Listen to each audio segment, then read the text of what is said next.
Hello, hello, hello, and welcome to Travel with T. Today, I'm going to show you how to properly use Google Flights. There are so many features that people just don't know how to use or don't know even exist. First, I'm going to talk about a few of the small features that I just think people don't really know about, and then we will dive into how to really use Google Flights to its best ability. So first things first, people always want to know if they're getting a good deal. So one of the amazing features that Google Flights has is at the bottom of the page right here. It shows you what the typical prices are. It'll show you if the flight that you're looking up is on the lower end of what it typically is, or on the higher end, or right around average, which I think is an amazing feature. You can always know if you're getting a good deal or if it's just like average, or if you're spending way too much and you should pick different dates to fly. My second feature that I want to talk about is tracking flights. I think it's super important to track flights because I know that everyone says like there's different time frames. Everyone has a different time frame for when they think that flights are the cheapest, like 2 weeks before a flight or 6 months before a flight, whatever it may be. But what I have found over the years is that there really is no method to the madness. So the best thing to do is track a flight and you'll get a notification if the flight price goes up or if the flight price goes down. I can show you here that I've tracked many flights over the years, and it'll show you some flights just stay the same price up until the day that it leaves, or some flights are really up and down, like some days they're really low, some days they're really high. Some of them skyrocket in price 2 weeks before the flight. Some of them super go way down right before the flight. So I think that is one of my favorite features. If you want to you're eyeing a trip, but you don't know if you want to go, you don't know if you can afford it, you don't know if the flight is a good price, then definitely track the flight and then you'll just get notifications if the flight's going up or down in price. Now, tip number 3 is how the prices show up on the calendar on Google Flights. So you've picked a destination, you've picked your leaving location, and then you go over to the dates. When you first open it up, if you haven't put any dates in, it will generate based off of a certain number of days. If you look at the bottom corner, it'll say based on a 7-day trip, or you can change that date range if you don't know really when you want to go. Or if you select a specific date, then all the rest of the number will be based on if you leave on that specific date, then the rest of the numbers are the price if you come back on that date for a round trip flight. The next thing I want to talk about is using the multiple departure feature. This is if you live in a city where there's more than one airport. Here in Denver, they have the Denver International Airport, but there's also an airport in Colorado Springs, which is about 45 minutes away. So if you're willing to do the drive for maybe potentially a cheaper flight, then you can add more than one airport to your potential departures, which is nice, especially for places like New York. There's like 17 different airports that are all within like maybe 2 hours. So if it's a big trip, then, or if it's a local trip, like from here to Las Vegas, if you go from Denver Airport, which is the most common airport here, to Las Vegas, it may be like $75, super cheap to get to Las Vegas from here. But if you go from the Colorado Springs Airport, which is a very smaller airport and most people don't fly out of, the flights are actually much cheaper sometimes. They can be like $40 to get from the Colorado Springs Airport to Las Vegas. And so it's just a 45-minute drive. I'm gonna save a little bit of money. I am the budget queen, so I'm always down for saving money, even if it's a little inconvenient. Alrighty, so now that we've got over a few of my favorite little tricks, we are actually going to dive a little deeper into how to actually use Google Flights.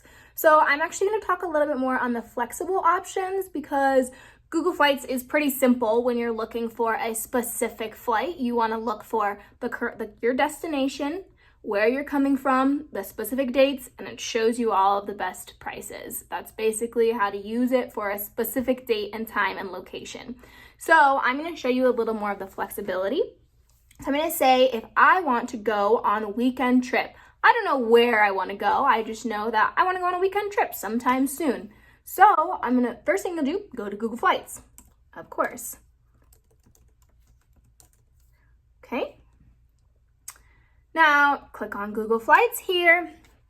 The first thing that's going to pop up is this page. I already have Denver as my set location. Google knows that Denver is where I come from, but if you've never used Google Flights and you need to add your current location, you can do that there. Now, the first thing that I'm going to say to do is just add your location. Then down here will pop up trips from Denver or your location.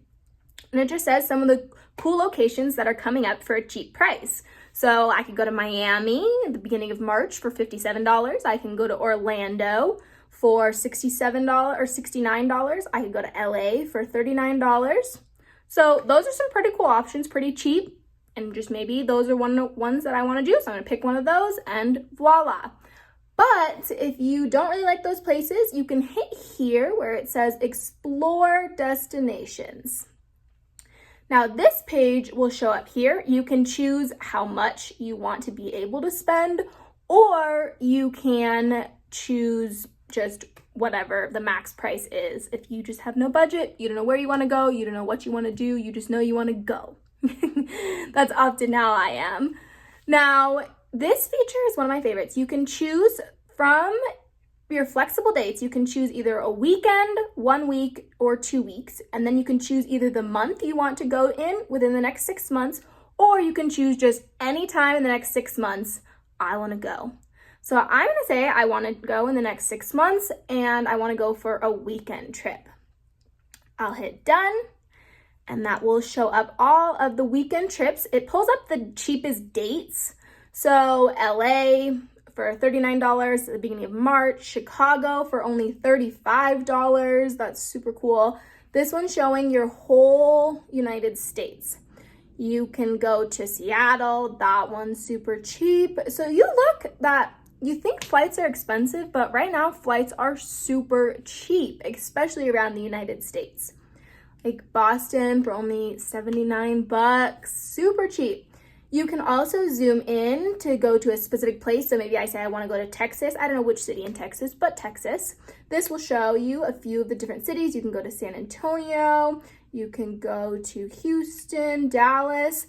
You can also click on every little blue dot. Those are all of the airports. And it'll show you the price. Sometimes they're not up because they're not the best price or not a commonly flown to airport.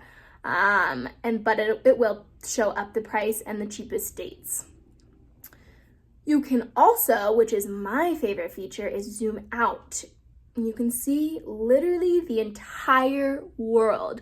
So you could say, I don't know where I want to go. I want to go somewhere in the world. And now you have an option to choose where you want to go.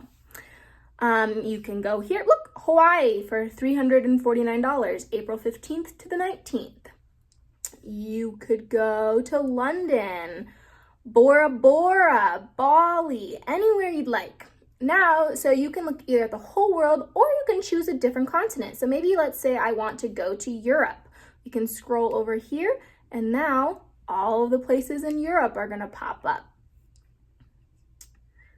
This one's cool. So now you have all the different places in Europe pops up and you can choose where you'd like to go. So we'll say, I want to go to London. Now, this is pretty cool. Right now, Google Flights is giving you COVID information. It tells you what the government's laws are currently. But if you don't really care about that, that's just an added feature for right now during this pandemic.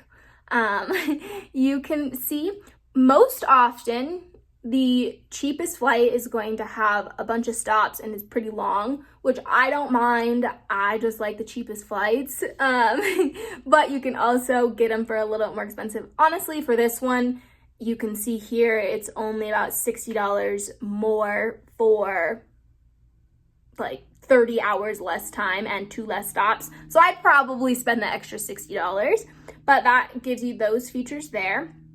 Now let's say maybe I wanted to go to London because it's about my price range that I want to do, but maybe the exact weekend date is not the weekend I want to go. You can go back up to the top and use that one feature that I was telling you about earlier. You can look and see. Now down here it's saying it's a 3-day trip because I said a weekend trip. And you can look and see where it's the cheapest. Or you can see if you wait until April, prices are gonna go up here. But if you go the end of March, it's pretty cheap. Or you can even look farther down the road. They go out pretty far. So if you are stuck at home and you really don't think you want to go anytime soon, but maybe you want to pick a flight in next August, then you can look at the flights here. It also shows you all of the different things. Prices are currently typical for your flight. Great. Now you can look here, you can see what's normally typical. This is my favorite tool because I like to get a good deal. How many times am I going to say that in this video? I absolutely love a good deal. So I always use this. I'm like, am I getting a good deal? Am I spending way too much money? Should I go at a different time? Things like that. But yeah, so you can just scroll down. You can see all the different options, different airlines, different baggage. This little feature right here tells you that for one of those 3 flights, there is no carry-on bag. All the rest of them, since it's international, most of the time there are carry-on bags. But this little feature here is showing you that there is no carry-on bag allowed on that flight. So that is an extra charge you'll have to think about if you need a carry-on bag. Okay, now that we have picked a location, we've picked a date we want to go, we can look on these tools on the side. These are pretty cool. It's really a one-stop shop here on Google Flights. You can click on the Explore, which literally lets you explore the area. You can explore sorry, I forgot to add in the London. You can explore the flights that are there. You can explore some hotels that are good prices. So it even tells you for a 3-star hotel, it's average to pay $76 per night. So that kind of gives you an idea of how much money you're going to be spending nightly on hotels. And then you can look here, you can say, it even shows you the dates that you picked, what the weather is normally like. And then you can also look at some of the destinations that people go to. There's reasons to visit, top sites, top experiences. And then it tells you what people ask. So you can look up the commonly Googled things in the area. This is one of my favorites, is what can I do for free in London? Great. So those are all some cool features that I don't think people really use this website for. It's so diverse and really you can book and plan out your whole trip off of just this one feature on Google. So if you want to look a little bit deeper on the things to do, you can click here on the things to do, and it takes you a little bit more information on the things to do. It makes it a little bigger. You can look up kids friendly, outdoor, all art cultures, different things. Like you can really diversify what you want to do, or you can look specifically at exactly what you want to do on your trip. You can even click on vacation rentals. This here is gonna show you some type like Airbnb style, or just it looks up from different rental spaces. And you can look up all these different rentals. You can look up your price range, how many people are there, how many rooms you want. So many cool features that I think people really just don't use this website for. Now, if you use any of the features that I've showed you to or introduced you to, make sure to comment down below. I want to hear all about your upcoming trip, or after your trip, I want you to tell me how it went, how everything was. I just want to know everything about anyone's trip ever. If you enjoyed this video, make sure you like it and subscribe. There will be new videos every single week. And you can also go check out my video on how to find cheap flights. It tells you how to use Google Flights, but it also gives a few other tips that I didn't mention in this video. So thank you guys so much for watching. I hope you enjoyed.